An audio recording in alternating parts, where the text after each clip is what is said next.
तुम्ही सांगताय की तुम्ही पडल्यामुळे 2001 मध्ये डाव्या कमरेच्या साईडला मार लागला होता. जाम मार लागलेला होता, तर एकदम दुखत होतं, रक्त चलनवलन होत नव्हतं. माझा मित्र एक इथे मला घेऊन आला ऑगस्टच्या सेकंड वीकमध्ये. तेव्हा मी आजारी पण खूप होतो, फार अशक्त झालेलं होतं, बरा होत नव्हतं, माझं एकदम हातपाय एकदम बारीक झालेलं सुकलेलं होतं. मी प्रभूकडे विनंती करायची की हे प्रभू, माझं शरीर एकदम झाडासारखं सुकून गेलेलं आहे, माझा नसा एकदम सुकलेल्या आहेत, मला फुलं एखाद्या झाडासारखं फुलून टाक, भरून टाक. तसं मला प्रभूने एकदम एकदम फुलून टाकलेलं आहे, भरून टाकलेलं आहे, अंगात शक्ती दिलेली आहे. प्रभूंचे मी लाख लाख धन्यवाद देतो प्रभूला.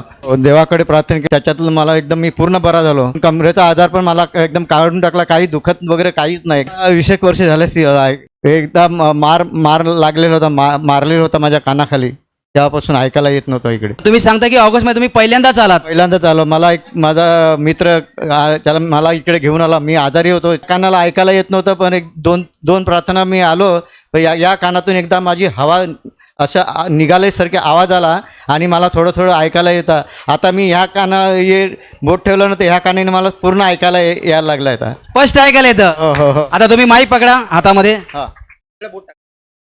हॅलो, हा येतो आवाज, मला येतो.